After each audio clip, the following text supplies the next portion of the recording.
Carta a los Hebreos, capítulo 1, versículo 1.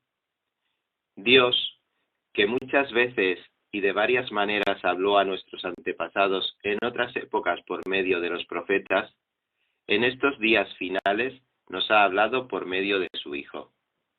A éste lo designó heredero de todo, y por medio de él hizo el universo. El Hijo es el resplandor de la gloria de Dios, la fiel imagen de lo que Él es, y el que sostiene todas las cosas con su palabra poderosa. Después de llevar a cabo la purificación de los pecados, se sentó a la derecha de la majestad de las alturas. Así llegó a ser superior a los ángeles, en la misma medida en que el nombre que ha heredado supera en excelencia al de ellos. Porque ¿a cuál de los ángeles dijo Dios jamás: tú eres mi hijo, hoy mismo te he engendrado? Y en otro pasaje: yo seré su padre y él será mi hijo. Además, al introducir a su primogénito en el mundo, Dios dice: que lo adoren todos los ángeles de Dios. En cuanto a los ángeles dice: Él hace de los vientos sus ángeles, y de las llamas de fuego sus servidores. Pero con respecto al Hijo dice: tu trono, oh Dios, permanece por los siglos de los siglos, y el cetro de tu reino es un cetro de justicia. Has amado la justicia y odiado la maldad. Por eso Dios, tu Dios, te ha ungido con aceite de alegría, exaltándote por encima de tus compañeros. También dice: en el principio, oh Señor, tú afirmaste la tierra, y los cielos son la obra de tus manos. Ellos perecerán, pero tú permaneces para siempre. Todos ellos se desgastarán como un vestido, los doblarás como un manto, y cambiarán como ropa que se muda. Pero tú eres siempre el mismo, y tus años no tienen fin. ¿A cuál de los ángeles dijo Dios jamás: siéntate a mi derecha hasta que ponga a tus enemigos por estrado de tus pies? ¿No son todos los ángeles espíritus dedicados al servicio divino, enviados para ayudar a los que han de heredar la salvación? Hebreos capítulo 2, versículo 1.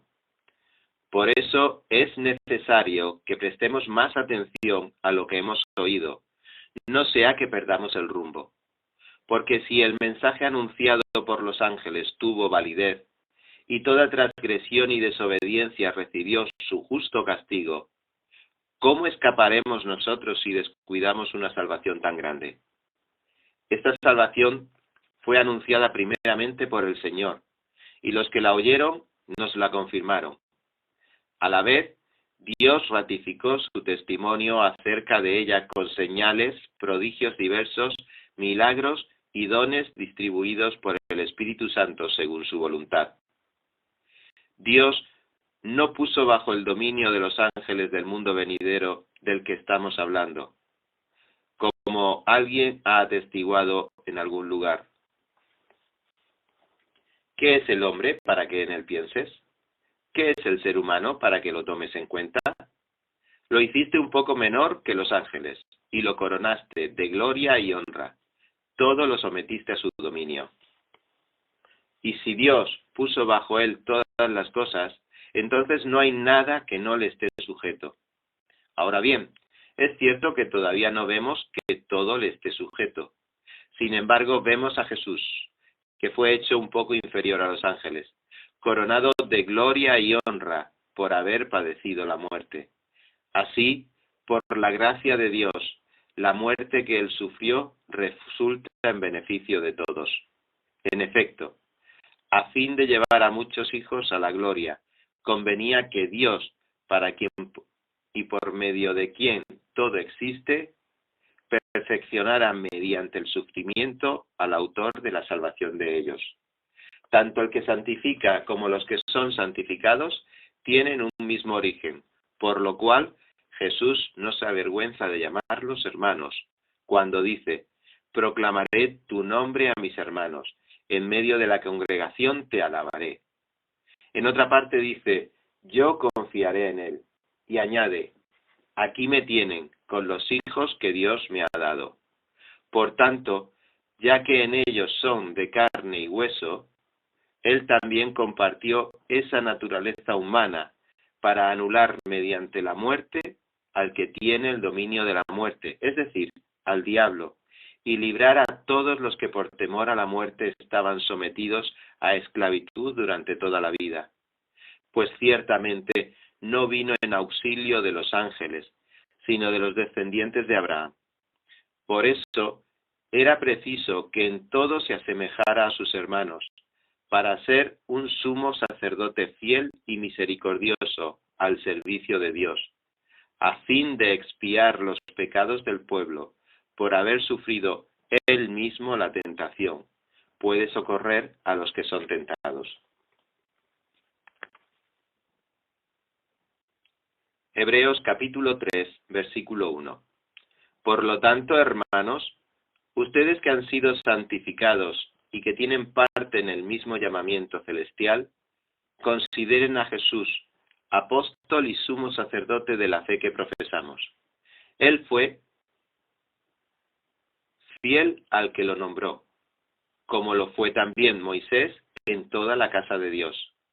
De hecho, Jesús ha sido estimado digno de mayor honor que Moisés, así como el constructor de una casa recibe mayor honor que la casa misma, porque toda casa tiene su constructor, pero el constructor de todo es Dios. Moisés fue fiel como siervo en toda la casa de Dios, para dar testimonio de lo que Dios diría en el futuro. Cristo, en cambio, es fiel como hijo al frente de la casa de Dios. Y esa casa somos nosotros, con tal que mantengamos nuestra confianza y la esperanza que nos enorgullece.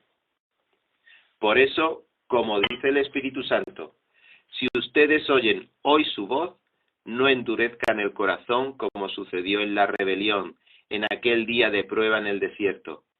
Allí sus antepasados me tentaron y me pusieron a prueba, a pesar de haber visto mis obras mis 40 años.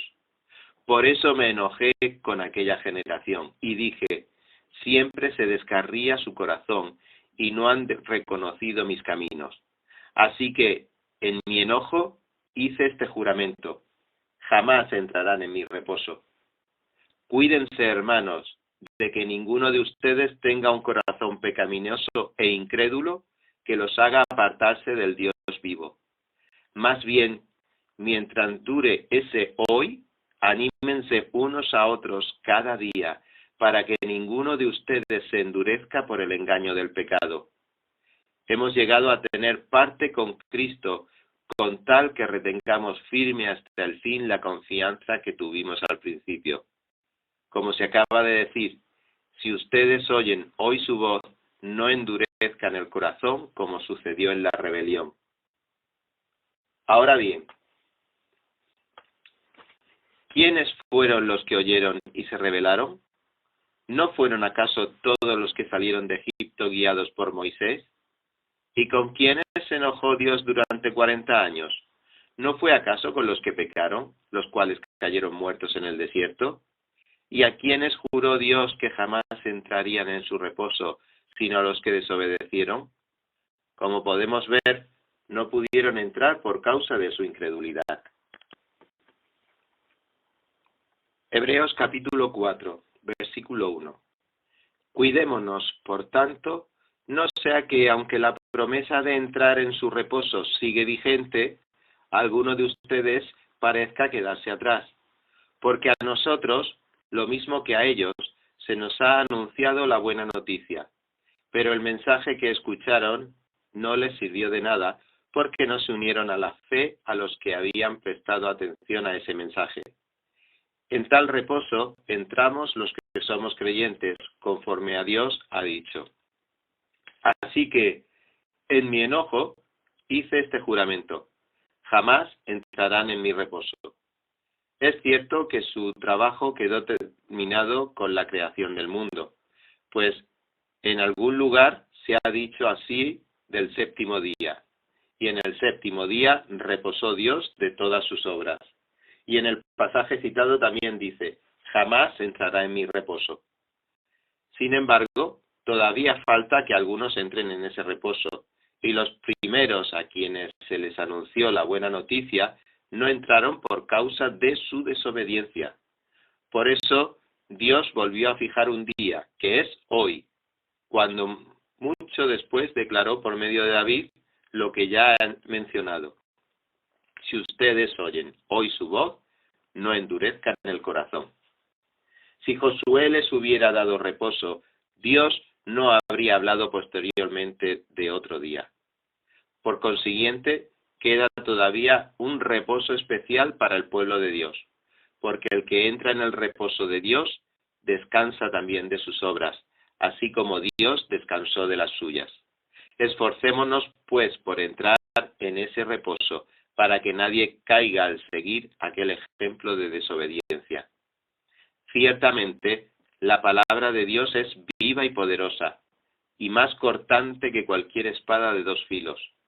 Penetra hasta lo más profundo del alma y del espíritu, hasta la médula de los huesos, y juzga los pensamientos y las intenciones del corazón.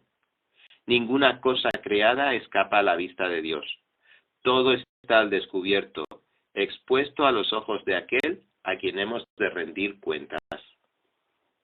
Por lo tanto, ya que en Jesús, el Hijo de Dios, tenemos un gran sumo sacerdote que ha atravesado los cielos, aferrándonos a la fe que profesamos, porque no tenemos un sumo sacerdote incapaz de compadecerse de nuestras debilidades, sino uno que ha sido atentado en todo de la misma manera que nosotros, aunque sin pecado. Así que acerquémonos confiadamente al trono de la gracia para recibir misericordia y hallar la gracia que nos ayude en el momento que más lo necesitamos. Hebreos capítulo 5, versículo 1. Todo sumo sacerdote es escogido de entre los hombres. Él mismo es nombrado para representar a su pueblo ante Dios y ofrecer dones y sacrificios por los pecados. Puede tratar con paciencia a los ignorantes y extraviados, ya que él mismo está sujeto a las debilidades humanas. Por tal razón, se ve obligado a ofrecer sacrificios por sus propios pecados, como también por los pecados del pueblo. Nadie ocupa ese cargo por iniciativa propia. Más bien, lo ocupa el que es llamado por Dios, como sucedió con Aarón.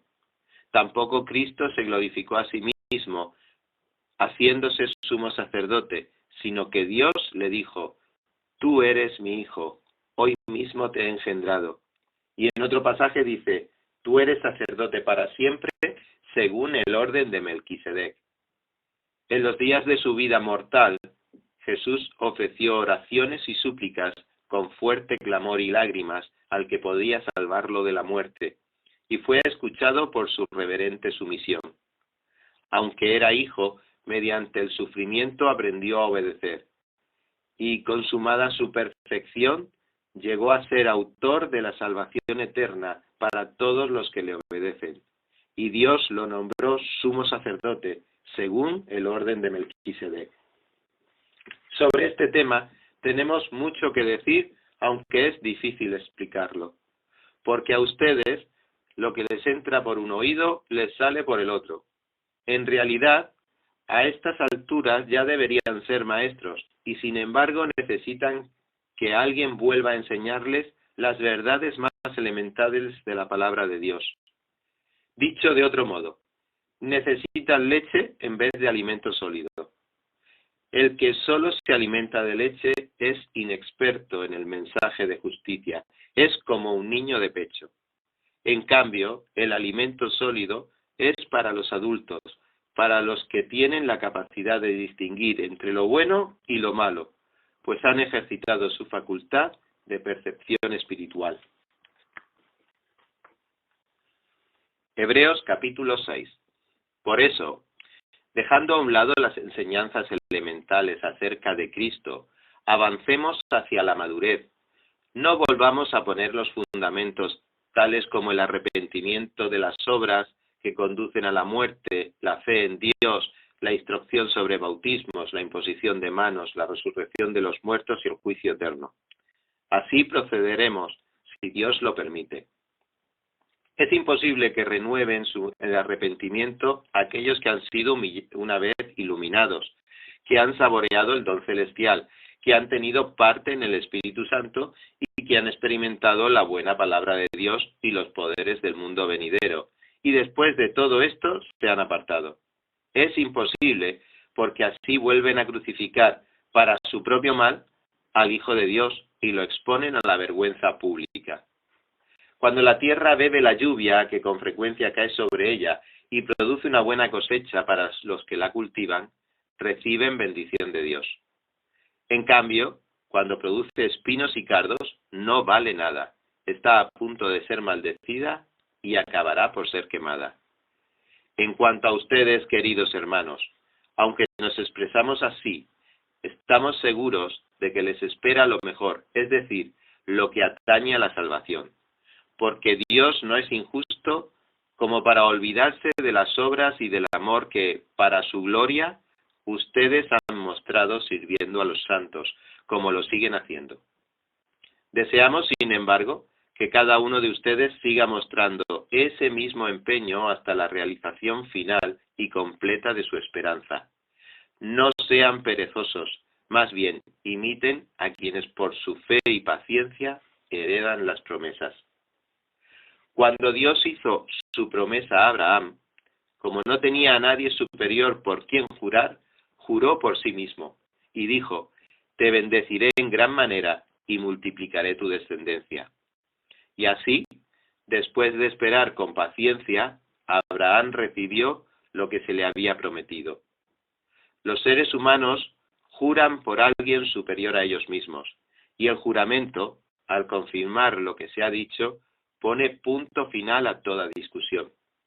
Por eso Dios, queriendo demostrar claramente a los herederos de la promesa que su propósito es inmutable, la confirmó con un juramento.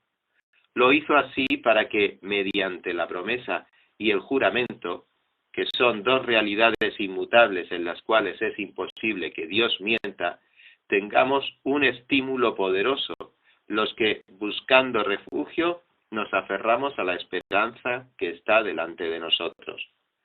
Tenemos como firme y segura ancla del alma una esperanza que penetra hasta detrás de la cortina del santuario, hasta donde Jesús, el precursor, entró por nosotros, llegando a ser sumo sacerdote para siempre, según el orden de Melquisedec. Hebreos capítulo 7, versículo 1. Este Melquisedec, rey de Salem y sacerdote del Dios Altísimo, salió al encuentro de Abraham, que regresaba de derrotar a los reyes, y lo bendijo. Abraham, a su vez, le dio la 10ª parte de todo. El nombre Melquisedec significa, en primer lugar, rey de justicia y además rey de Salem, esto es, rey de paz. No tiene padre ni madre ni genealogía, no tiene comienzo ni fin, pero a semejanza del Hijo de Dios, permanece como sacerdote para siempre. Consideren la grandeza de ese hombre, a quien nada menos que el patriarca Abraham dio la 10ª parte del botín. Ahora bien, los descendientes de Leví, que reciben el sacerdocio, tienen por ley el mandato de cobrar los diezmos del pueblo, es decir, de sus hermanos, aunque estos también son descendientes de Abraham. En cambio, Melquisedec, que no era descendiente de Leví, recibió los diezmos de Abraham y bendijo al que tenía la promesa. Es indiscutible que la persona que bendice es superior a la que recibe la bendición. En el caso de los levitas, los diezmos los reciben hombres mortales. En el otro caso, los recibe Melquisedec, de quien se da testimonio de que vive. Hasta podría decirse que Leví, quien ahora recibe los diezmos, los pagó por medio de Abraham, ya que Leví estaba presente en su antepasado Abraham cuando Melquisedec le salió al encuentro. Si hubiera sido posible alcanzar la perfección mediante el sacerdocio levítico, pues bajo este se le dio la ley al pueblo, ¿qué necesidad había de que más adelante surgiera otro sacerdote según el orden de Melquisedec y no según el de Aarón? Porque cuando cambia el sacerdocio, también tiene que cambiarse la ley. En efecto, Jesús, de quien se dicen estas cosas, era de otra tribu, de la cual nadie se ha dedicado al servicio del altar. Es evidente que nuestro Señor procedió de la tribu de Judá, respecto a la cual nada dijo Moisés con relación al sacerdocio. Y lo que hemos dicho resulta aún más evidente si, a semejanza de Melquisedec, surge otro sacerdote que ha llegado a serlo no conforme a un requisito legal respecto al linaje humano, sino conforme al poder de una vida indestructible. Pues de él se da testimonio: tú eres sacerdote para siempre, según el orden de Melquisedec. Por una parte, la ley anterior queda anulada por ser inútil e ineficaz. Ya no perfeccionó nada. Y por la otra, se introduce una esperanza mejor, mediante la cual nos acercamos a Dios. Y no fue sin juramento. Los otros sacerdotes llegaron a serlo sin juramento, mientras que éste llegó a serlo por el juramento de aquel que le dijo: el Señor ha jurado y no cambiará de parecer. Tú eres sacerdote para siempre. Por tanto, Jesús ha llegado a ser el que garantiza un pacto superior. Ahora bien, como a aquellos sacerdotes la muerte les impedía seguir ejerciendo sus funciones, ha habido muchos de ellos. Pero como Jesús permanece para siempre, su sacerdocio es imperecedero. Por eso también puede salvar por completo a los que por medio de él se acercan a Dios, ya que vive siempre para interceder por ellos. Nos convenía tener un sumo sacerdote así, santo, irreprochable, puro, apartado de los pecadores y exaltado sobre los cielos. A diferencia de los otros sumos sacerdotes, él no tiene que ofrecer sacrificios día tras día, primero por sus propios pecados y luego por los del pueblo, porque él ofreció el sacrificio una sola vez y para siempre, cuando se ofreció a sí mismo.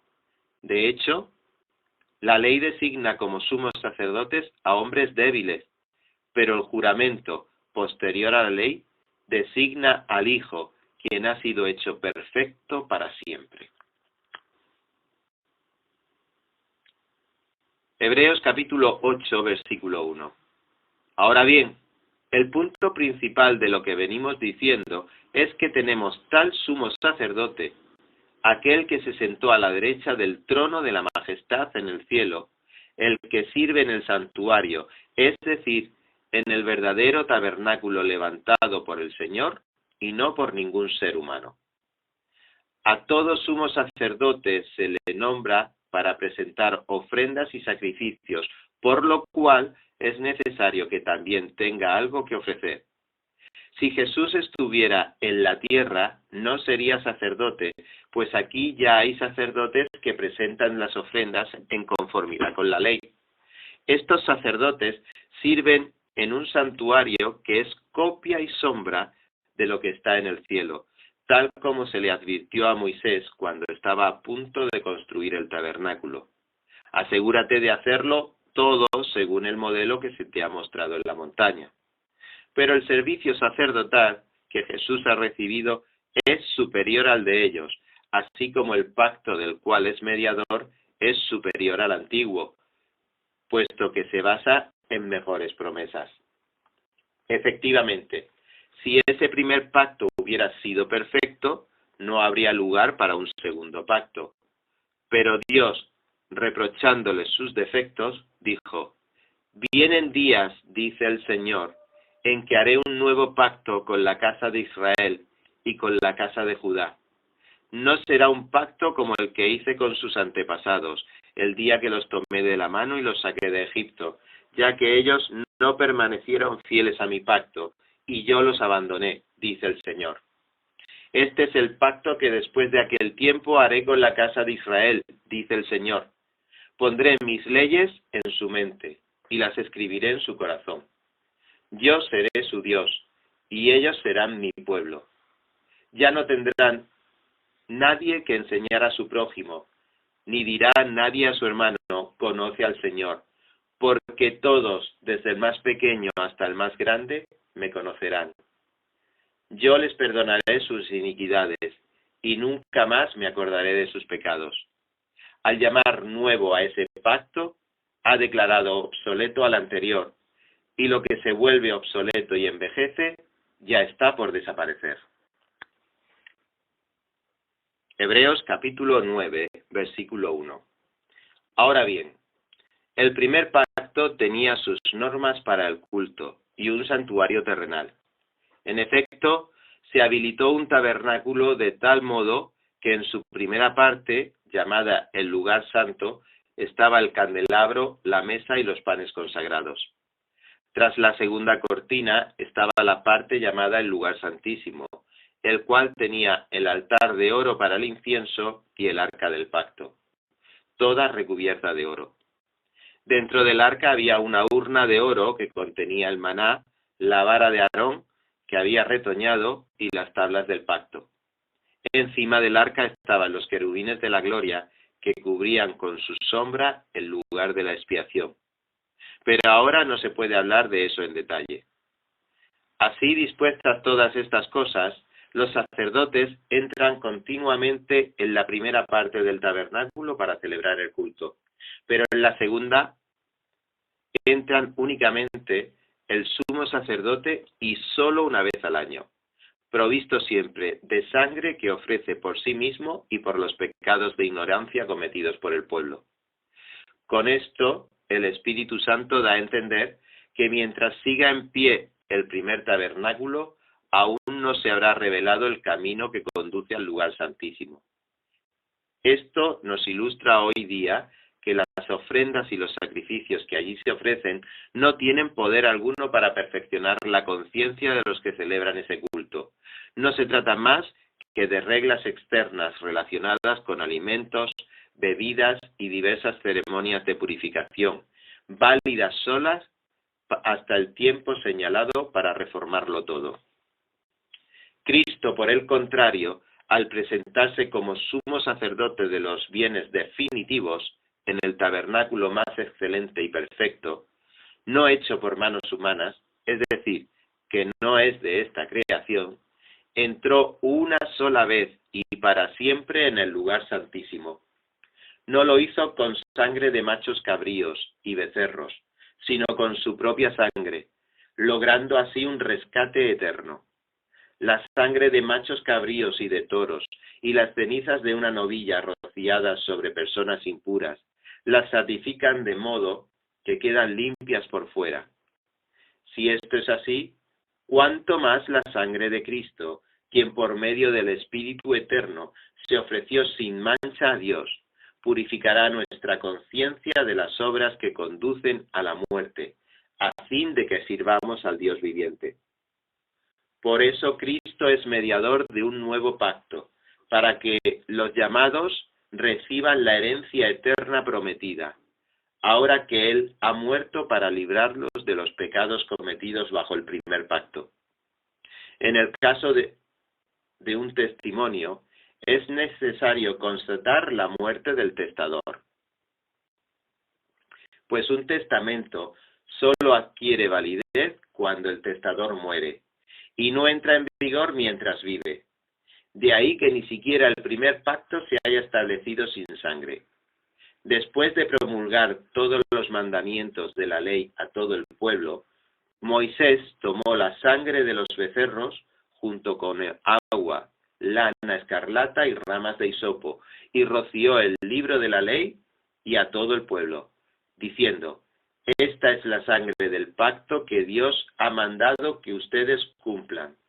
De la misma manera, ració con la sangre el tabernáculo y todos los objetos que se usaban en el culto. De hecho, la ley exige que casi todo sea purificado con sangre, pues sin derramamiento de sangre no hay perdón. Así que era necesario que las copias de las realidades celestiales fueran purificadas con esos sacrificios, pero que las realidades mismas lo fueran con sacrificios superiores a aquellos. En efecto, Cristo no entró en un santuario hecho por manos humanas, simple copia del verdadero santuario, sino en el cielo mismo, para presentarse ahora ante Dios en favor nuestro. Ni entró en el cielo para ofrecerse vez tras vez, como entra el sumo sacerdote en el lugar santísimo cada año con sangre ajena. Si así fuera, Cristo habría tenido que sufrir muchas veces desde la creación del mundo. Al contrario, ahora, al final de los tiempos, se ha presentado una sola vez y para siempre, a fin de acabar con el pecado mediante el sacrificio de sí mismo. Y así como está establecido que los seres humanos mueran una sola vez y después venga el juicio, también Cristo fue ofrecido en sacrificio una sola vez para quitar los pecados de muchos, y aparecerá por segunda vez, ya no para cargar con el pecado alguno, sino para traer salvaciones a quienes los esperan. Hebreos capítulo 10, versículo 1. La ley es sólo una sombra de los bienes venideros, y no la presencia misma de estas realidades. Por eso nunca puede, mediante los mismos sacrificios que se ofrecen sin cesar año tras año, hacer perfectos a los que adoran. De otra manera, ¿no habrían dejado ya de hacerse sacrificios? Pues los que rinden culto, purificados de una vez por todas, ya no se habían sentido culpables de pecado. Pero esos sacrificios son un recordatorio anual de los pecados, ya que es imposible que la sangre de los toros y de los machos cabríos quite los pecados. Por eso, al entrar en el mundo, Cristo dijo: a ti no te complacen sacrificios ni ofrendas, en su lugar me preparaste un cuerpo. No te agradaron ni holocaustos ni sacrificios por el pecado. Por eso dije: aquí me tienes, como el libro dice de mí. He venido, oh Dios, a hacer tu voluntad. Primero dijo: sacrificios y ofrendas, holocaustos y expiaciones no te complacen ni fueron de tu agrado, a pesar de que la ley exigía que se ofrecieran. Luego añadió: aquí me tienes, he venido a hacer tu voluntad. Así quitó lo primero para establecer lo segundo, y en virtud de esa voluntad somos santificados mediante el sacrificio del cuerpo de Cristo, ofrecido una vez y para siempre. Todos los sacerdotes celebran el culto día tras día, ofreciendo repetidas veces los mismos sacrificios que nunca pueden quitar los pecados. Pero este sacerdote, después de ofrecer por los pecados un solo sacrificio para siempre, se sentó a la derecha de Dios, en espera de que sus enemigos sean puestos por estrado de sus pies, porque con un solo sacrificio ha hecho perfectos para siempre a los que están santificados. También el Espíritu Santo nos da testimonio de ello. Primero dice: este es el pacto que haré con ellos. Después de aquel tiempo, dice el Señor, pondré mis leyes en su corazón y las escribiré en su mente. Y después añade: y nunca más me acordaré de sus pecados y maldades. Y cuando estos han sido perdonados, ya no hace falta otro sacrificio por el pecado. Así que, hermanos, mediante la sangre de Jesús, tenemos plena libertad para entrar en el lugar santísimo, por el camino nuevo y vivo que Él nos ha abierto a través de la cortina, es decir, a través de su cuerpo. Y tenemos además un gran sacerdote al frente de la familia de Dios. Acerquémonos, pues, a Dios con corazón sincero y con plena seguridad que da la fe, interiormente purificados de una conciencia culpable y exteriormente lavados con agua pura. Mantengamos firme la esperanza que profesamos, porque fiel es el que hizo la promesa. Preocupémonos los unos por los otros, a fin de estimularnos al amor y a las buenas obras. No dejemos de congregarnos como acostumbran hacerlo algunos, sino animémonos unos a otros, y con mayor razón ahora que vemos que aquel día se acerca. Si después de recibir el conocimiento de la verdad pecamos obstinadamente, ya no hay sacrificio por los pecados. Solo queda una terrible expectativa de juicio, el fuego ardiente que ha de devorar a los enemigos de Dios. Cualquiera que rechaza la ley de Moisés morirá irremediablemente por el testimonio de 2 o 3 testigos. ¿Cuánto mayor castigo piensan ustedes que merecen el que ha pisoteado al Hijo de Dios, que ha profanado la sangre del pacto por la cual había sido santificado y que ha insultado al Espíritu de la gracia? Pues conocemos al que dijo: mía es la venganza, yo pagaré, y también el Señor juzgará a su pueblo. Terrible cosa es caer en las manos del Dios vivo. Recuerden aquellos días pasados cuando ustedes, después de haber sido iluminados, sostuvieron una dura lucha y soportaron mucho sufrimiento. Unas veces se dieron expuestos públicamente al insulto y a la persecución. Otras veces se solidarizaron con los que eran tratados de igual manera. También se compadecieron de los encarcelados y cuando a ustedes les confiscaron sus bienes, lo aceptaron con alegría, conscientes de que tenían un patrimonio mejor y más permanente. Así que no pierdan la confianza, porque ésta será grandemente recompensada. Ustedes necesitan perseverar para que, después de haber cumplido la voluntad de Dios, reciban lo que Él ha prometido, pues dentro de muy poco tiempo, el que ha de venir vendrá y no tardará. Pero mi justo vivirá por la fe, y si se vuelve atrás, no será de mi agrado.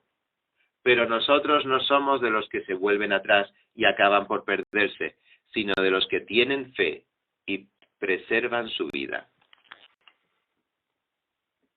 Hebreos capítulo 11, versículo 1. Ahora bien, la fe es la garantía de lo que se espera, la certeza de lo que no se ve. Gracias a ella fueron aprobados los antiguos. Por la fe entendemos que el universo fue formado por la palabra de Dios, de modo que lo visible no provino de lo que se ve. Por la fe, Abel ofreció a Dios un sacrificio más aceptable que el de Caín, por lo cual recibió testimonio de ser justo, pues Dios aceptó su ofrenda. Y por la fe, Abel, a pesar de estar muerto, habla todavía. Por la fe, Enoc fue sacado de este mundo sin experimentar la muerte. No fue hallado porque Dios se lo llevó, pero antes de ser llevado, recibió testimonio de haber agradado a Dios. En realidad, sin fe es imposible agradar a Dios, ya que cualquiera que se acerca a Dios tiene que creer que Él existe y que recompensa a quienes lo buscan. Por la fe, Noé, advertido sobre las cosas que aún no se veían, con temor reverente construyó un arca para salvar a su vida. Por esa fe condenó al mundo y llegó a ser heredero de la justicia que viene por la fe. Por la fe Abraham, cuando fue llamado para ir a un lugar que más tarde recibiría como herencia, obedeció y salió sin saber a dónde iba. Por la fe se radicó como extranjero en la tierra prometida y habitó en tiendas de campaña con Isaac y Jacob, herederos también de la misma promesa, porque esperaban la ciudad de cimientos sólidos, de la cual Dios es arquitecto y constructor. Por la fe Abraham, a pesar de su avanzada edad y de que Sara misma era estéril, recibió fuerza para tener hijos, porque consideró fiel al que le había hecho la promesa. Así que de este solo hombre, ya en decadencia, nacieron descendientes numerosos como las estrellas del cielo e incontables como la arena de la orilla del mar. Todos ellos vivieron por fe y murieron sin haber recibido las cosas prometidas. Más bien las reconocieron a lo lejos y confesaron que eran extranjeros y peregrinos en la tierra. Al expresarse así, claramente dieron a entender que andaban en busca de una patria. Si hubieran estado pensando en aquella patria de donde habían emigrado, habrían tenido oportunidad de regresar a ella. Antes bien, anhelaban una patria mejor, es decir, la celestial. Por lo tanto, Dios no se avergonzó de ser llamado su Dios y les preparó una ciudad. Por la fe Abraham, que había recibido las promesas, fue puesto a prueba y ofreció a Isaac, su hijo único, a pesar de que Dios le había dicho: tu descendencia se establecerá por medio de Isaac. Consideraba Abraham que Dios tiene poder para resucitar a los muertos, y así, en sentido figurado, recobró a Isaac de entre los muertos. Por la fe Isaac bendijo a Jacob y a Esaú, previendo lo que les esperaba en el futuro. Por la fe Jacob, cuando estaba a punto de morir, bendijo a cada uno de los hijos de José y adoró apoyándose en la punta de su bastón. Por la fe José, al fin de su vida, se refirió a la salida de los israelitas de Egipto y dio instrucciones acerca de sus restos mortales. Por la fe Moisés, recién nacido, fue escondido por sus padres durante 3 meses, porque vieron que era un niño precioso y no tuvieron miedo al edicto del rey. Por la fe Moisés, ya adulto, renunció a ser llamado hijo de la hija de Faraón. Prefirió ser maltratado con el pueblo de Dios a disfrutar de los efímeros placeres del pecado. Consideró que el oprobio por causa del Mesías era una mayor riqueza que los tesoros de Egipto, porque tenía la mirada puesta en la recompensa. Por la fe salió de Egipto sin tenerle miedo a la ira del rey, pues se mantuvo firme como si estuviera viendo al invisible.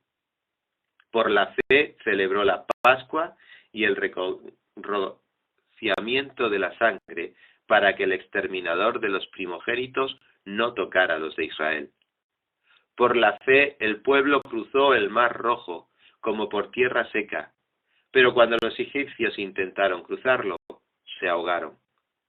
Por la fe cayeron las murallas de Jericó después de haber marchado el pueblo 7 días a su alrededor.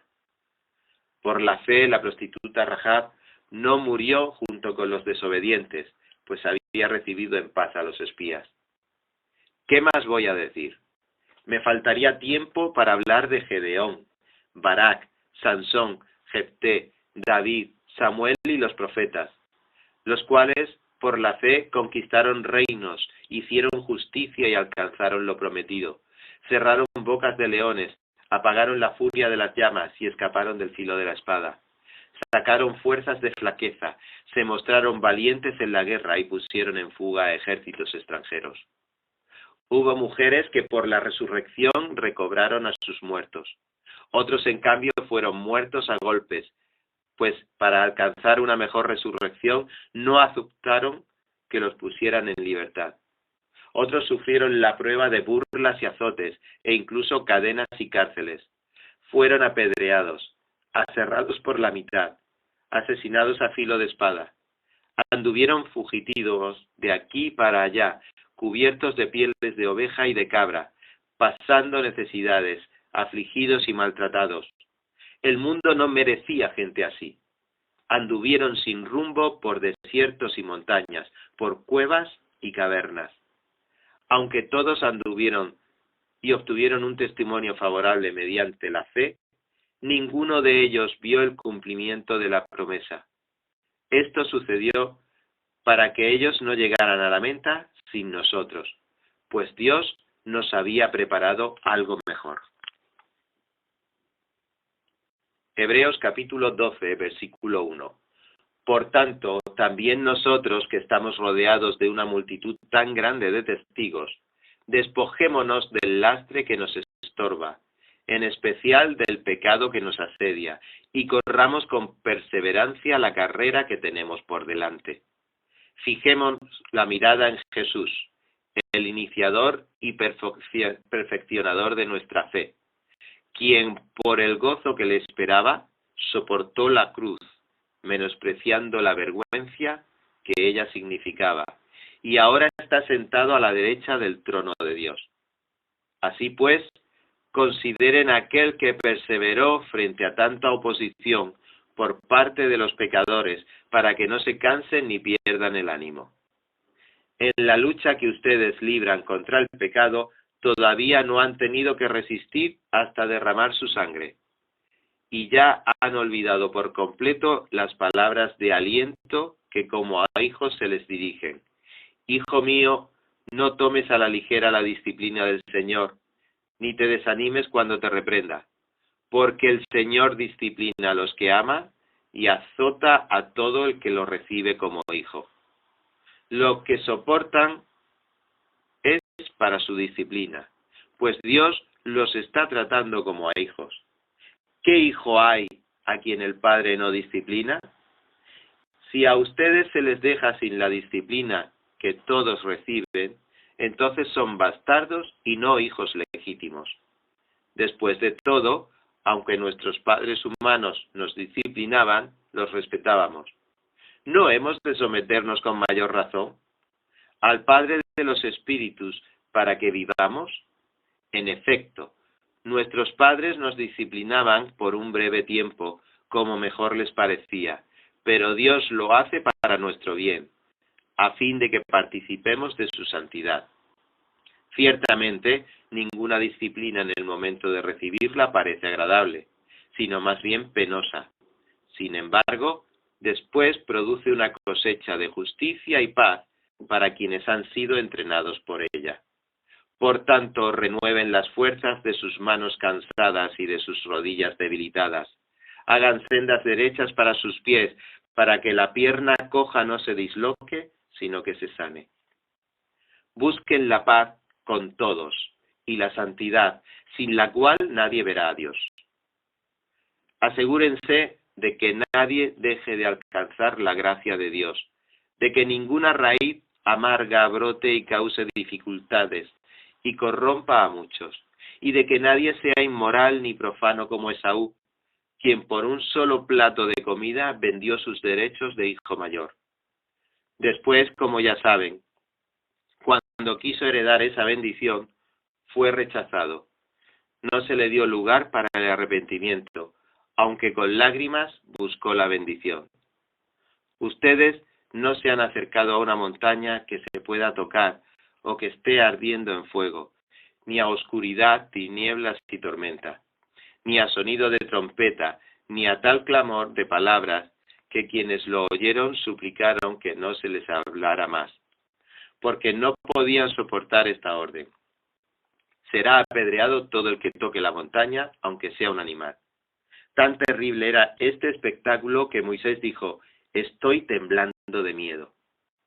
Por el contrario, ustedes se han acercado al monte Sión, a la Jerusalén celestial, la ciudad del Dios viviente.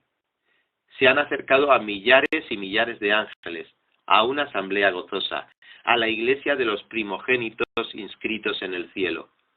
Se han acercado a Dios, el juez de todos, a los espíritus de los justos que han llegado a la perfección, a Jesús, el mediador de un nuevo pacto, y a la sangre rociada que habla con más fuerza que la de Abel.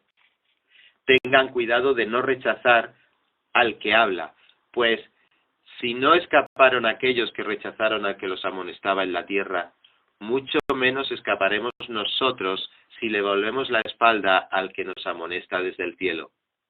En aquella ocasión su voz conmovió la tierra, pero ahora ha prometido: una vez más haré que se estremezca no solo la tierra, sino también el cielo. La frase "una vez más" indica la transformación de las cosas móviles, es decir, las creadas, que para que permanezca lo inconmovible.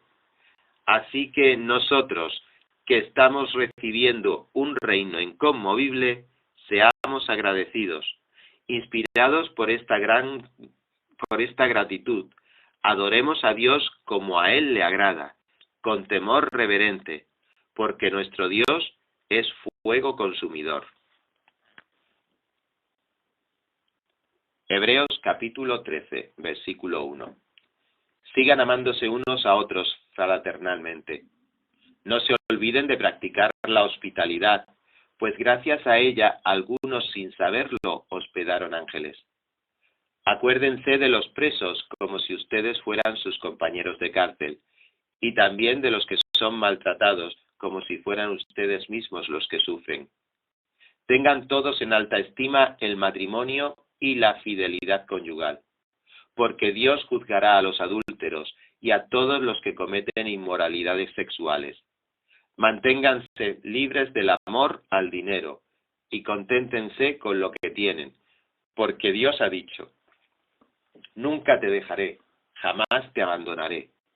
Así que podemos decir con toda confianza: el Señor es quien me ayuda, no temeré. ¿Qué me puede hacer un simple mortal? Acuérdense de sus dirigentes que les comunicaron la palabra de Dios. Consideren cuál fue el resultado de su estilo de vida e imiten su fe. Jesucristo es el mismo ayer y hoy y por los siglos. No se dejen llevar por ninguna clase de enseñanzas extrañas.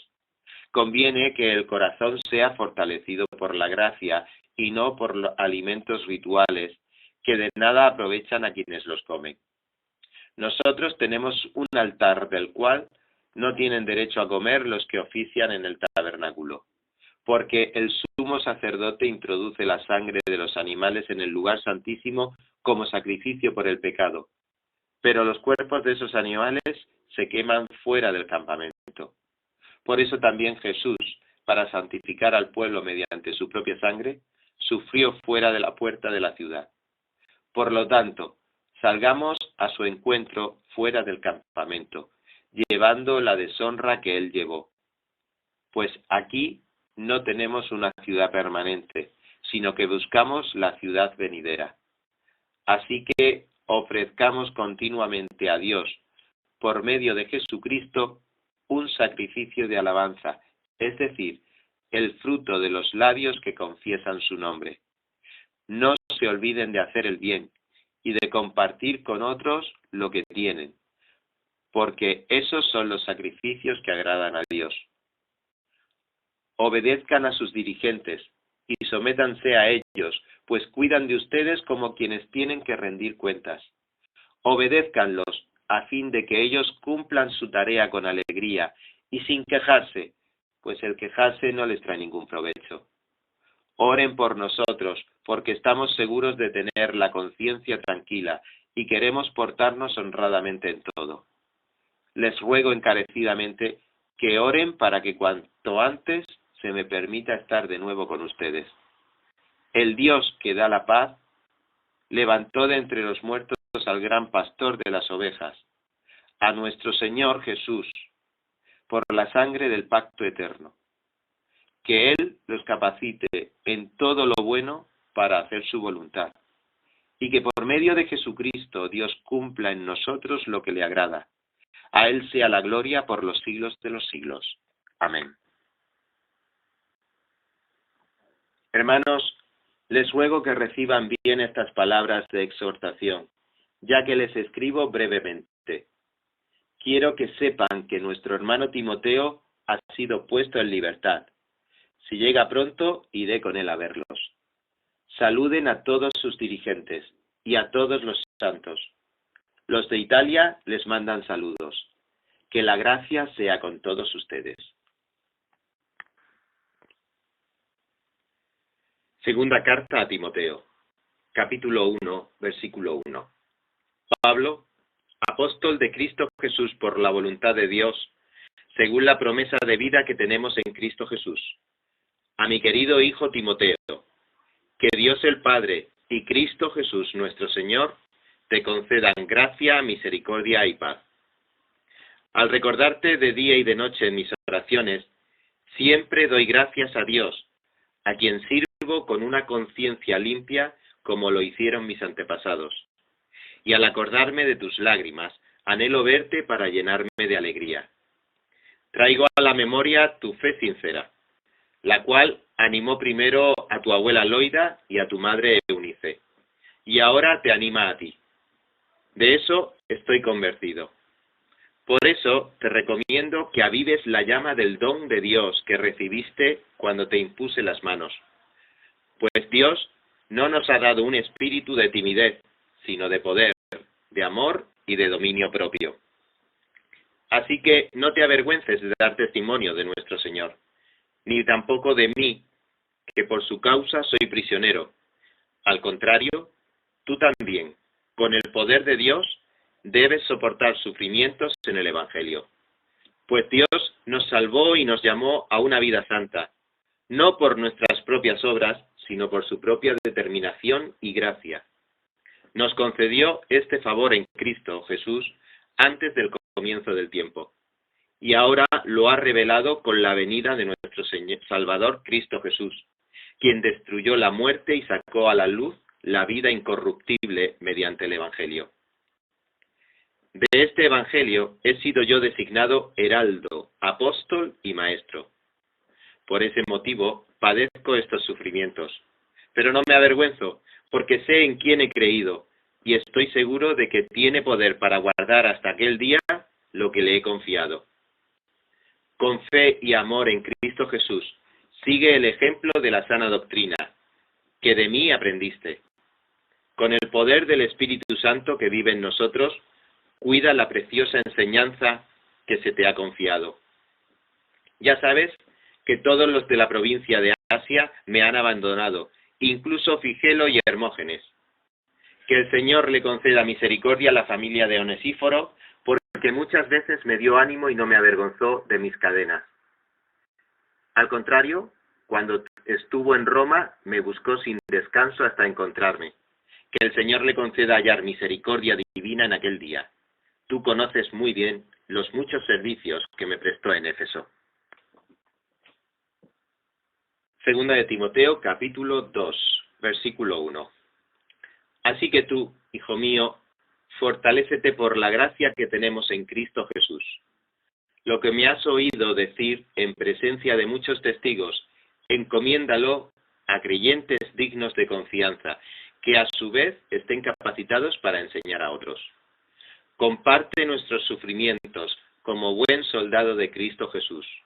Ningún soldado que quiera agradar a su superior se enreda en cuestiones civiles. Asimismo, el atleta no recibe la corona de vencedor si no compite según el reglamento. El labrador que trabaja duro tiene derecho a recibir primero parte de la cosecha. Reflexiona en lo que te digo, y el Señor te dará una mayor comprensión de todo esto. No dejes de recordar a Jesucristo, descendiente de David, levantado de entre los muertos. Este es mi evangelio, por el que sufro al extremo de llevar cadenas como un criminal. Pero la palabra de Dios no está encadenada, así que todo lo soporto por el bien de los elegidos, para que también ellos alcancen la gloriosa y eterna salvación que tenemos en Cristo Jesús.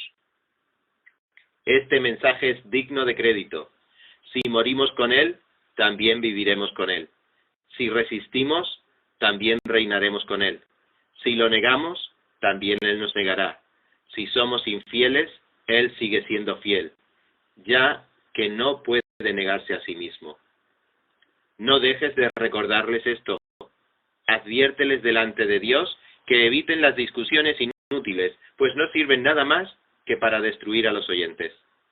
Esfuérzate por presentarte a Dios aprobado, como obrero que no tiene de qué avergonzarse y que interpreta rectamente la palabra de verdad. Evita las palabrerías profanas, porque los que se dan a ellas se alejan cada vez más de la vida piadosa, y sus enseñanzas se extienden como gangrena. Entre ellos están Himeneo y Fileto, que se han desviado de la verdad. Andan diciendo que la resurrección ya tuvo lugar, y así trastornan la fe de algunos. A pesar de esto, el fundamento de Dios es sólido y se mantiene firme, pues está sellado con esta inscripción: el Señor conoce a los suyos, y esta otra: que se aparte de la maldad todo el que invoca el nombre del Señor.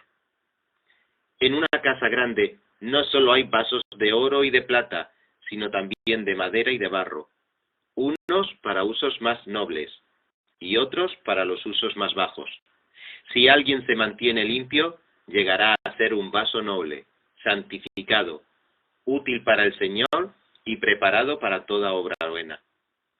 Huye de las malas pasiones de la juventud y esmérate en seguir la justicia, la fe, el amor y la paz, junto con los que invocan al Señor con un corazón limpio. No tengas nada que ver con discusiones necias y sin sentido, pues ya sabes que terminarán en pleitos. Y un siervo del Señor no debe andar peleando, más bien debe ser amable con todos, capaz de enseñar y no propenso a irritarse. Así, humildemente debe corregir a los adversarios, con la esperanza de que Dios les conceda el arrepentimiento para conocer la verdad, de modo que se despierten y escapen de la trampa en que el diablo los tiene cautivos, sumisos a su voluntad. Segunda de Timoteo, capítulo 3, versículo 1. Ahora bien, ten en cuenta que en los últimos días vendrán tiempos difíciles.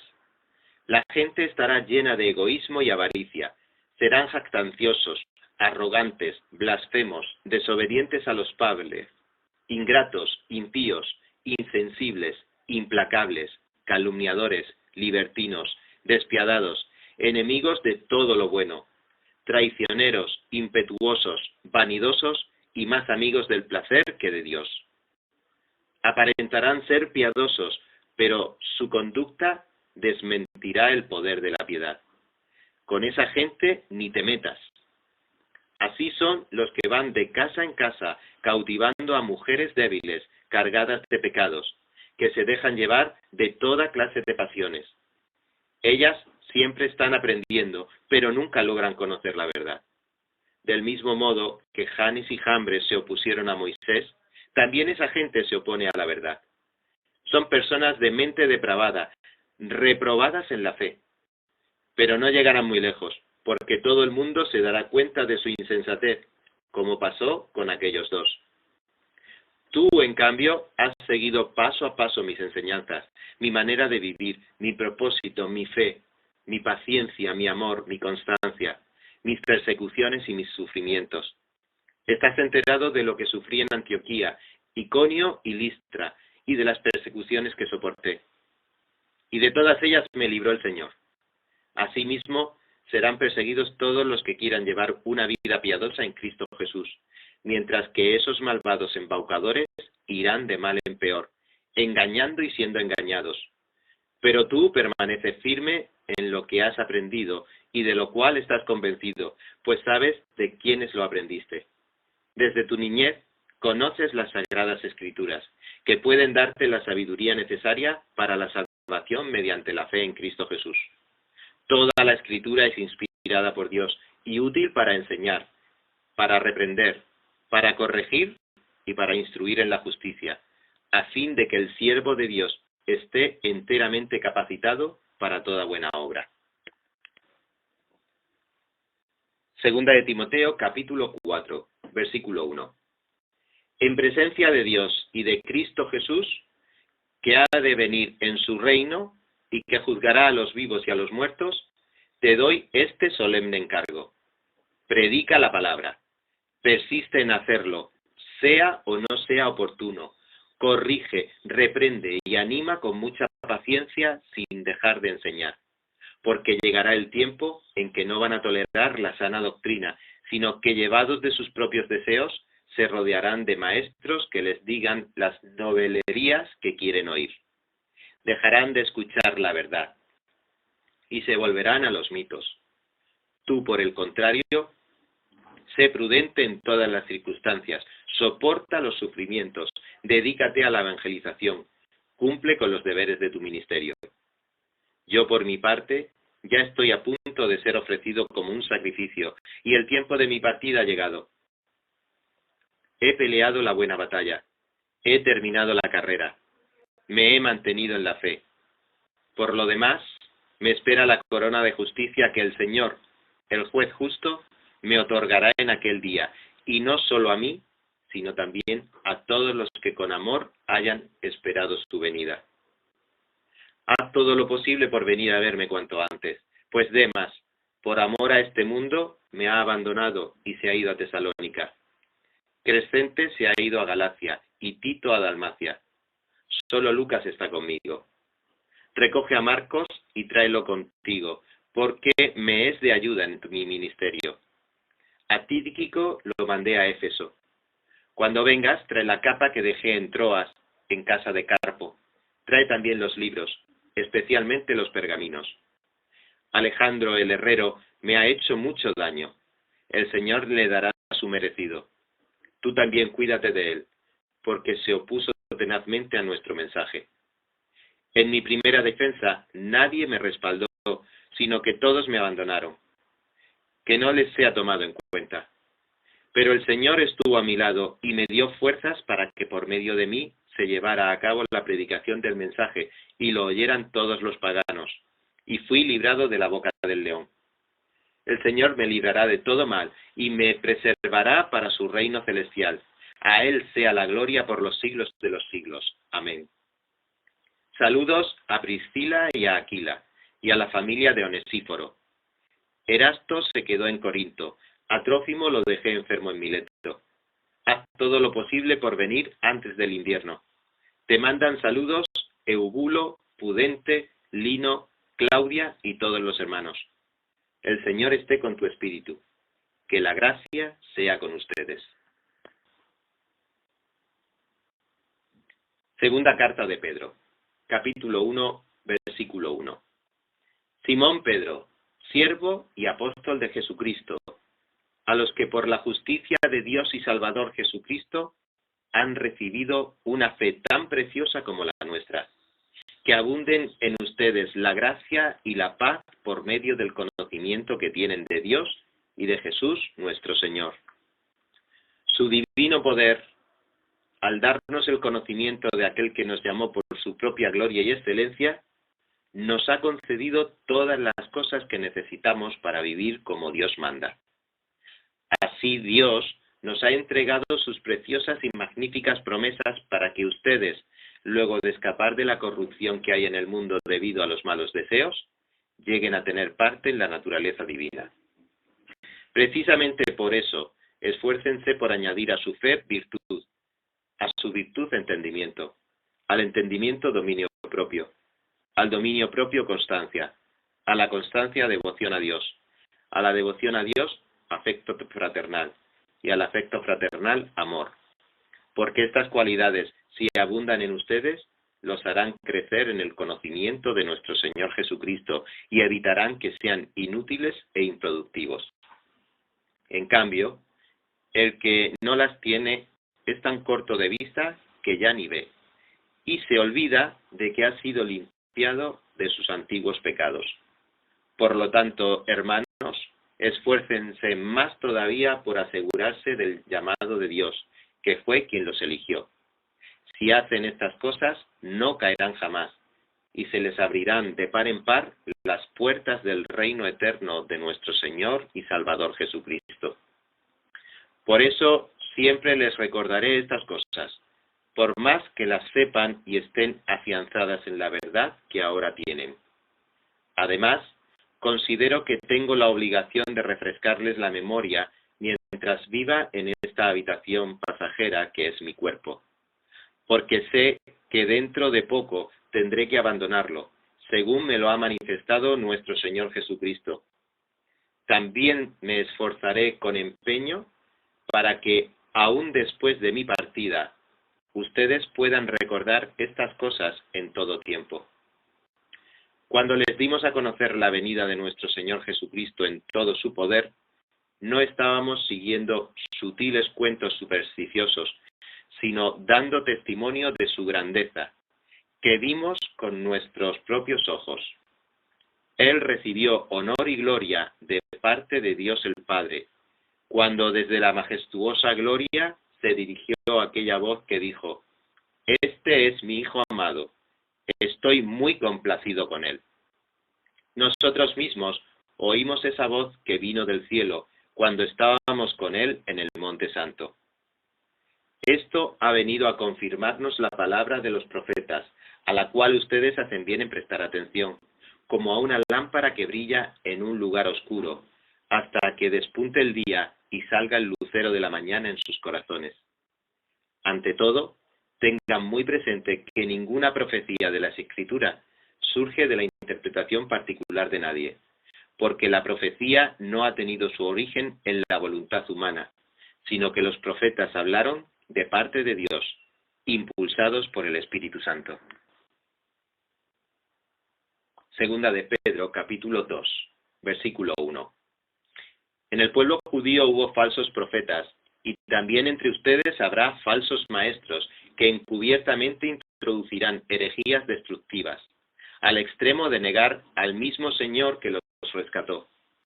Esto les traerá una pronta destrucción. Muchos los seguirán en sus prácticas vergonzosas, y por causa de ellos se difamará el camino de la verdad. Llevados por la avaricia, estos maestros los explotarán a ustedes con palabras engañosas. Desde hace tiempo su condenación está preparada y su destrucción los acecha. Dios no perdonó a los ángeles cuando pecaron, sino que los arrojó al abismo, metiéndolos en tenebrosas cavernas y reservándolos para el juicio.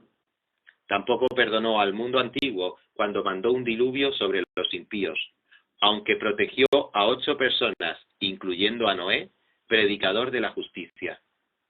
Además, condenó a las ciudades de Sodoma y Gomorra y las redujo a cenizas, poniéndolas como escarmiento para los impíos. Por otra parte, libró al justo Lot, que se hallaba abrumado por la vida desenfrenada de esos perversos. Pues este justo, que convivía con ellos y amaba el bien, día tras día sentía que se le despedazaba el alma por las obras inicuas que veía y oía. Todo esto demuestra que el Señor sabe librar de la prueba a los que viven como Dios quiere y reservar a los impíos para castigarlos en el día del juicio. Esto les espera sobre todo a los que siguen los corrompidos deseos de la naturaleza humana y desprecian la autoridad del Señor. Atrevidos y arrogantes que son, no tienen reparo en insultar a los seres celestiales, mientras que los ángeles, a pesar de superarlos en fuerza y en poder, no pronuncian contra tales seres ninguna acusación insultante en la presencia del Señor. Pero aquellos blasfeman en asuntos que no entienden. Como animales irracionales, se guían únicamente por el instinto, pues nacieron para ser atrapados y degollados. Lo mismo que esos animales, perecerán también en su corrupción y recibirán el justo pago por sus injusticias. Su concepto de placer es entregarse a las pasiones desenfrenadas en pleno día. Son manchas y suciedad, que gozan de sus placeres mientras los acompañan a ustedes en sus comidas. Tienen los ojos llenos de adulterio y son insaciables en el pecar. Seducen a las personas inconstantes, son expertos en la avaricia, hijos de maldición. Han abandonado el camino recto y se han extraviado para seguir la senda de Balaam, hijo de Bosor, a quien le encantaba el salario de la injusticia, pero fue reprendido por su maldad. Su burra, una muda bestia de carga, habló con voz humana y refrenó la locura del profeta. Estos individuos son fuentes sin agua, niebla empujada por la tormenta, para quienes está reservada la más densa oscuridad. Pronunciando discursos arrogantes y sin sentido, seducen con los instintos naturales desenfrenados a quienes apenas comienzan a apartarse de los que viven en el error. Les prometen libertad cuando ellos mismos son esclavos de la corrupción, ya que cada uno es esclavo de aquello que lo ha dominado. Sí, habiendo escapado de la condenación del mundo por haber conocido a nuestro Señor y Salvador Jesucristo, vuelven a enredarse en ella y son vencidos, terminan en peores condiciones que al principio. Más les hubiera valido no conocer el camino de la justicia que abandonarlo después de haber conocido el santo mandamiento que se les dio. En su caso, ha sucedido lo que certadamente afirman los proverbios. El perro vuelve a su vómito y la puerca lavada a revolcarse en el lodo. Segunda de Pedro, capítulo 3, versículo 1. Queridos hermanos, esta es ya la segunda carta que les escribo. En las dos he procurado refrescarles la memoria para que, con una mente íntegra, recuerden las palabras que los santos profetas pronunciaron en el pasado y el mandamiento que dio nuestro Señor y Salvador por medio de los apóstoles. Ante todo, deben saber que en los últimos días vendrá gente burlona que, siguiendo sus malos deseos, se mofará. ¿Qué hubo de esa promesa de su venida? Nuestros padres murieron y nada ha cambiado desde el principio de la creación. Pero intencionadamente olvidan que desde tiempos antiguos, por la palabra de Dios, existía el cielo y también la tierra, que surgió del agua y mediante el agua. Por la palabra y el agua, el mundo de aquel entonces pereció inundado. Y ahora, por esa misma palabra, el cielo y la tierra están guardados para el fuego, reservados para el día del juicio y de la destrucción de los impíos. Pero no olviden, queridos hermanos, que para el Señor un día es como 1000 años, y 1000 años como un día. El Señor no tarda en cumplir su promesa, según entienden algunos la tardanza. Más bien, Él tiene paciencia con ustedes, porque no quiere que nadie perezca, sino que todos se arrepientan. Pero el día del Señor vendrá como un ladrón en aquel día. Los cielos desaparecerán como un estruendo espantoso, los elementos serán destruidos por el fuego, y la tierra, con todo lo que hay en ella, será quemada. Ya que todo será destruido de esa manera, ¿no deberían vivir ustedes como Dios manda, siguiendo una conducta intachable y esperando ansiosamente la venida del día de Dios? Ese día los cielos serán destruidos por el fuego, y los elementos se derretirán con el calor de las llamas. Pero según su promesa, esperamos un cielo nuevo y una nueva tierra, en los que habite la justicia. Por eso, queridos hermanos, mientras esperan estos acontecimientos, esfuércense para que Dios los halle sin mancha y sin defecto y en paz con Él. Tengan presente que la paciencia de nuestro Señor significa salvación, tal como les escribió también nuestro querido hermano Pablo, con la sabiduría que Dios le dio. En todas sus cartas se refiere a estos mismos temas. Hay en ellas algunos puntos difíciles de entender, que los ignorantes e inconstantes tergiversan, como lo hacen también con las demás escrituras, para su propia perdición. Así que ustedes, queridos hermanos, puesto que ya saben esto de antemano, manténganse alerta, no sea que arrastrados por el error de los libertinos pierdan la estabilidad y caigan. Más bien crezcan en la gracia y en el conocimiento de nuestro Señor y Salvador Jesucristo. A Él sea la gloria, ahora y para siempre. Amén. Carta de Judas, capítulo 1, versículo 1. Judas, siervo de Jesucristo y hermano de Jacobo, a los que son amados por Dios el Padre, guardados por Jesucristo y llamados a la salvación, que reciban misericordia, paz y amor en abundancia. Queridos hermanos, he deseado intensamente escribirles acerca de la salvación que tenemos en común, y ahora siento la necesidad de hacerlo para rogarles que sigan luchando vigorosamente por la fe encomendada una vez por todas a los santos. El problema es que se han infiltrado entre ustedes ciertos individuos que desde hace mucho tiempo han estado señalados para condenación. Son impíos que cambian en libertinaje la gracia de nuestro Dios y niegan a Jesucristo, nuestro único soberano y Señor. Aunque ustedes ya saben muy bien todo esto, quiero recordarles que el Señor, después de liberar de la tierra de Egipto a su pueblo, destruyó a los que no creían. Y a los ángeles que no mantuvieron su posición de autoridad, sino que abandonaron su propia morada, los tiene perpetuamente encarcelados en oscuridad para el juicio del gran día. Así también Sodoma y Gomorra y las ciudades vecinas son puestas como escarmiento al sufrir el castigo de un fuego eterno, por haber practicado, como aquellos, inmoralidad sexual y vicios contra la naturaleza. De la misma manera, estos individuos, llevados por sus delirios, contaminan su cuerpo, desprecian la autoridad y maldicen a los seres celestiales. Ni siquiera el arcángel Miguel, cuando argumentaba con el diablo disputándole el cuerpo de Moisés, se atrevió a pronunciar contra él un juicio de maldición, sino que dijo: que el Señor te reprenda. Estos, en cambio, maldicen todo lo que no entienden y como animales irracionales, lo que entienden por instinto es precisamente lo que los corrompe. Ay de los que siguieron el camino de Caín. Por ganar dinero se entregaron al error de Balaam y perecieron en la rebelión de Coré. Estos individuos son un peligro oculto. Sin ningún respeto convierten en parrandas las fiestas de amor fraternal que ustedes celebran. Buscan solo su propio provecho. Son nubes sin agua, llevadas por el viento. Son árboles que no dan fruto cuando debieran darlo. Están doblemente muertos, arrancados de raíz. Son violentas olas del mar que arrojan la espuma de sus actos vergonzosos. Son estrellas fugaces para quienes está reservada eternamente la más densa oscuridad. También Enoc, el séptimo patriarca a partir de Adán, profetizó acerca de ellos.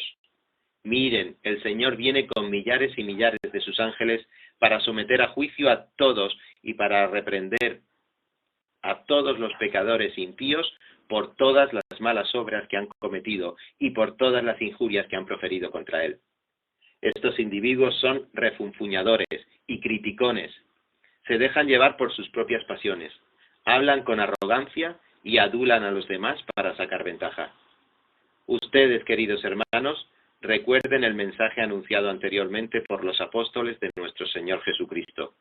Ellos les decían, en los últimos tiempos habrá burladores que vivirán según sus propias pasiones impías. Estos son los que causan divisiones y se dejan llevar por sus propios instintos, pues no tienen el Espíritu.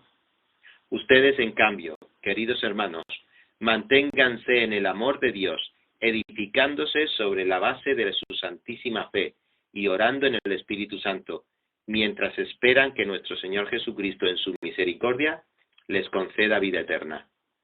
Tengan compasión de los que dudan. A otros, sálvenlos arrebatándolos del fuego. Compadézcanse de los demás, pero tengan cuidado. Aborrezcan hasta la ropa que haya sido contaminada por su cuerpo. Al único Dios, nuestro Salvador, que puede guardarlos para que no caigan y establecerlos sin tacha y con gran alegría ante su gloriosa presencia, sea la gloria, la majestad, el dominio y la autoridad por medio de Jesucristo nuestro Señor, antes de todos los siglos, ahora y para siempre. Amén. Evangelio según Juan, capítulo 1, versículo 1. En el principio ya existía el Verbo, y el Verbo estaba con Dios, y el Verbo era Dios. Él estaba con Dios en el principio. Por medio de él, todas las cosas fueron creadas. Sin él, nada de lo creado llegó a existir. En él estaba la vida, y la vida era la luz de la humanidad.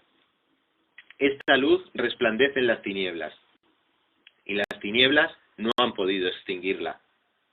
Vino un hombre llamado Juan. Dios lo envió como testigo para dar testimonio de la luz, a fin de que por medio de él todos creyeran. Juan no era la luz, sino que vino para dar testimonio de la luz. Esa luz verdadera, la que alumbra a todo ser humano, venía a este mundo. El que era la luz ya estaba en el mundo, y el mundo fue creado por medio de él, pero el mundo no lo reconoció.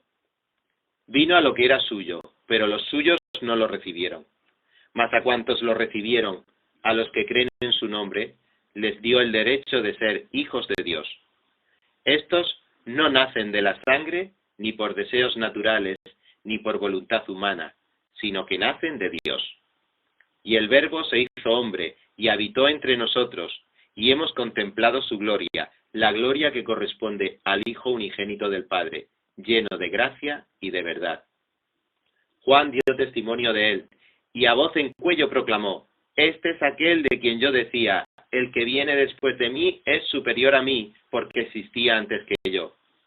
De su plenitud todos hemos recibido gracia sobre gracia, pues la ley fue dada por medio de Moisés, mientras que la gracia y la verdad nos han llegado por medio de Jesucristo.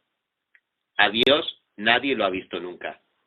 El Hijo unigénito, que es Dios y que vive en unión íntima con el Padre, nos lo ha dado a conocer. Este es el testimonio de Juan cuando los judíos de Jerusalén enviaron sacerdotes y levitas a preguntarle quién era. No se negó a declararlo, sino que confesó con franqueza: «Yo no soy el Cristo».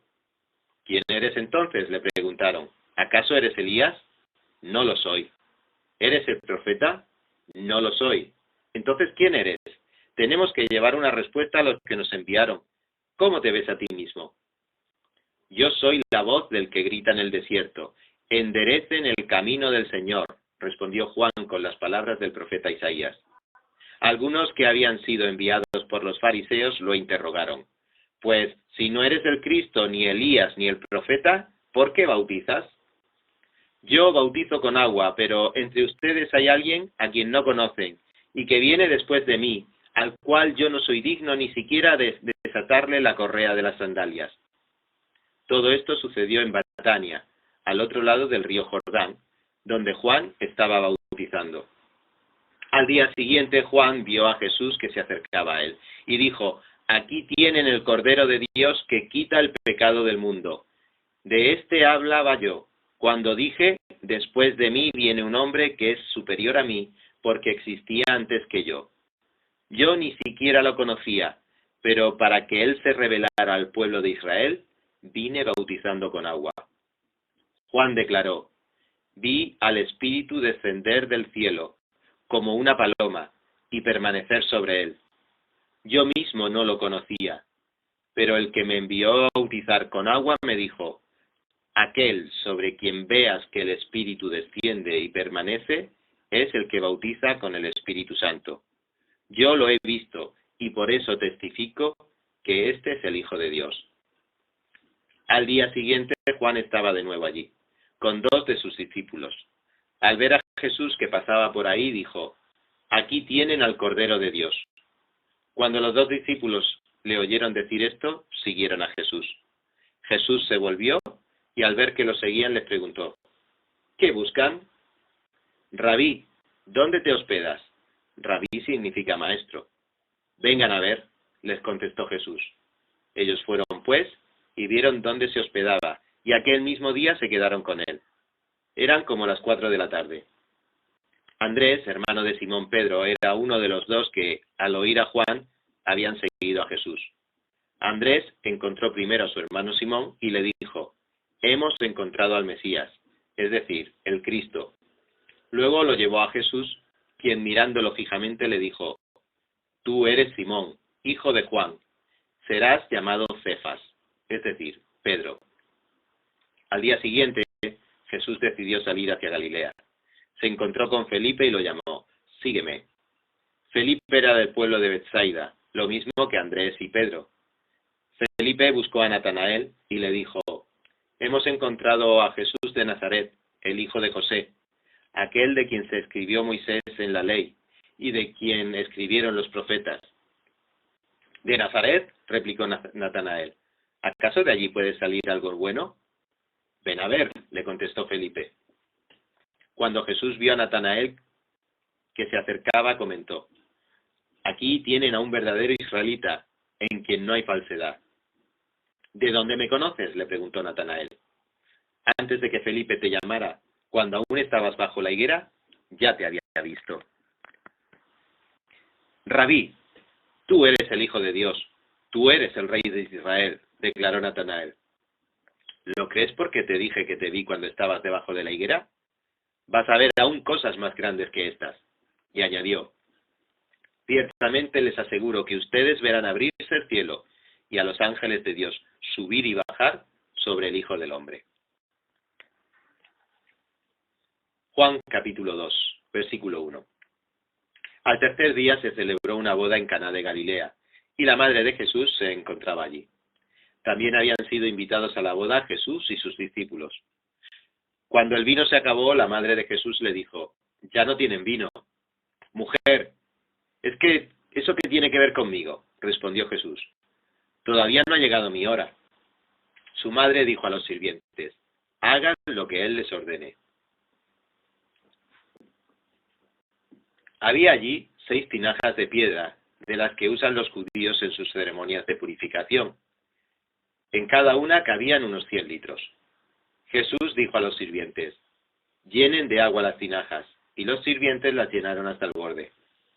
Ahora saquen un poco y llévenlo al encargado del banquete, les dijo Jesús. Así lo hicieron. El encargado del banquete probó el agua convertida en vino sin saber de dónde había salido, aunque sí lo sabían los sirvientes que habían sacado el agua. Entonces llamó aparte al novio y le dijo: todos sirven primero el mejor vino, y cuando los invitados ya han bebido mucho, entonces sirven el más barato. Pero tú has guardado el mejor vino hasta ahora. Esta, la primera de sus señales, la hizo Jesús en Caná de Galilea. Así reveló su gloria y sus discípulos creyeron en él. Después de esto, Jesús bajó a Capernaum con su madre, sus hermanos y sus discípulos, y se quedaron allí unos días. Cuando se aproximaba la Pascua de los judíos, subió Jesús a Jerusalén. Y en el templo halló a los que vendían bueyes, ovejas y palomas, e instalados en sus mesas a los que cambiaban dinero.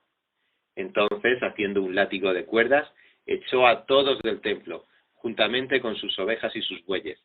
Regó por el suelo las monedas de los que cambiaban dinero y derribó sus mesas. A los que vendían las palomas les dijo: saquen de aquí esto. ¿Cómo se atreven a convertir la casa de mi padre en un mercado?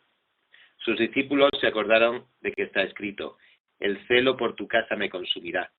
Entonces los judíos reaccionaron preguntándole: ¿qué señal puedes mostrarnos para actuar de esta manera?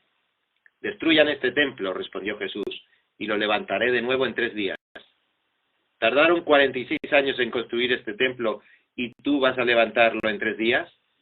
Pero el templo al que se refería era su propio cuerpo. Así, pues, cuando se levantó de entre los muertos, sus discípulos se acordaron de lo que había dicho, y creyeron en la Escritura y en las palabras de Jesús. Mientras estaba en Jerusalén, durante la fiesta de la Pascua, muchos creyeron en su nombre al ver las señales que hacía. En cambio, Jesús no les creía porque los conocía a todos. No necesitaba que nadie le informara nada acerca de los demás, pues él conocía el interior del ser humano. Juan capítulo 3, versículo 1. Había entre los fariseos un dirigente de los judíos llamado Nicodemo. Este fue de noche a visitar a Jesús. Rabí, le dijo, sabemos que eres un maestro que ha venido de parte de Dios, porque nadie podría hacer las señales que tú haces si Dios no estuviera con él.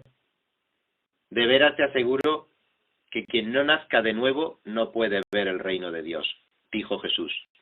¿Cómo puede uno nacer de nuevo siendo ya viejo?, preguntó Nicodemo. ¿Acaso puede entrar por segunda vez en el vientre de su madre y volver a nacer? Yo te aseguro que quien no nazca de agua y del Espíritu no puede entrar en el reino de Dios, respondió Jesús. Lo que nace del cuerpo es cuerpo, lo que nace del Espíritu es Espíritu.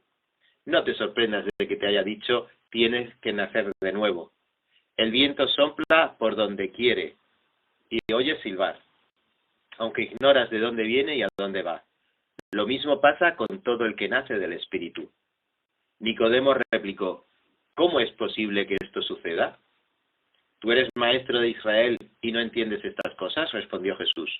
Te aseguro que hablamos de lo que sabemos y damos testimonio de lo que hemos visto personalmente, pero ustedes no aceptan nuestro testimonio. Si les he hablado de las cosas terrenales y no creen, entonces ¿cómo van a creer si les hablo de las celestiales? Nadie ha subido jamás al cielo, sino que él descendió del cielo, el Hijo del Hombre. Como levantó Moisés la serpiente en el desierto, así también tiene que ser levantado el Hijo del Hombre para que todo el que crea en él tenga vida eterna. Porque tanto amó Dios al mundo que dio a su Hijo unigénito, para que todo el que cree en él no se pierda, sino que tenga vida eterna. Dios no envió a su Hijo al mundo para condenar al mundo, sino para salvarlo por medio de él. El que cree en él no es condenado, pero el que no cree ya está condenado por no haber creído en el nombre del Hijo unigénito de Dios. Esta es la causa de la condenación, que la luz vino al mundo, pero la humanidad prefirió las tinieblas a la luz, porque sus hechos eran perversos. Pues todo el que hace lo malo aborrece la luz, y no se acerca a ella por temor a que sus obras queden al descubierto. En cambio, el que practica la verdad se acerca a la luz para que se vea claramente que ha hecho sus obras en obediencia a Dios. Después de esto, Jesús fue con sus discípulos a la región de Judea. Allí pasó algún tiempo con ellos y bautizaba. También Juan estaba bautizando en Enón, cerca de Salín, porque allí había mucha agua. Así que la gente iba para ser bautizada. Esto sucedió antes de que encarcelaran a Juan. Se entabló entonces una discusión entre los discípulos de Juan y un judío, en torno a los ritos de purificación. Aquellos fueron a ver a Juan y le dijeron: Rabí, fíjate, el que estaba contigo al otro lado del Jordán y de quien tú diste testimonio, ahora está bautizando, y todos acuden a él. Nadie puede recibir nada a menos que Dios se lo conceda, le respondió Juan. Ustedes me son testigos de que dije: yo no soy el Cristo, sino que he sido enviado delante de él. El que tiene a la novia es el novio, pero el amigo del novio, que está a su lado y lo escucha, se llena de alegría cuando oye la voz del novio. Esa es la alegría que me inunda. A él le toca crecer y a mí menguar. El que viene de arriba está por encima de todos. El que es de la tierra es terrenal y de lo terrenal habla. El que viene del cielo está por encima de todos y da testimonio de lo que ha visto y oído, pero nadie recibe su testimonio. El que lo recibe certifica que Dios es veraz. El enviado de Dios comunica el mensaje divino, pues Dios mismo le da su espíritu sin restricción. El Padre ama al Hijo y ha puesto todo en sus manos. El que cree en el Hijo tiene vida eterna, pero el que rechaza al Hijo no sabrá lo que es esa vida, sino que permanecerá bajo el castigo de Dios. Juan capítulo 4, versículo 1. Jesús se enteró de que los fariseos sabían que él estaba haciendo y bautizando más discípulos que Juan, aunque en realidad no era Jesús quien bautizaba, sino sus discípulos. Por eso se fue de Judea y volvió otra vez a Galilea. Como tenía que pasar por Samaria, llegó a un pueblo samaritano llamado Sicar, cerca del terreno que Jacob le había dado a su hijo José. Allí estaba el pozo de Jacob. Jesús, fatigado del camino, se sentó junto al pozo. Era cerca del mediodía. Sus discípulos habían ido al pueblo a comprar comida. A eso llegó a sacar agua una mujer de Samaria, y Jesús le dijo: dame un poco de agua. Pero como los judíos no usan nada en común con los samaritanos, la mujer le respondió: ¿cómo se te ocurre pedirme agua si tú eres judío y yo samaritana? Si supieras lo que Dios puede dar y conocieras al que te está pidiendo agua, contestó Jesús, tú le habrías pedido a él y él te habría dado agua que da vida. Señor, ni siquiera tienes con qué sacar el agua, y el pozo es muy hondo.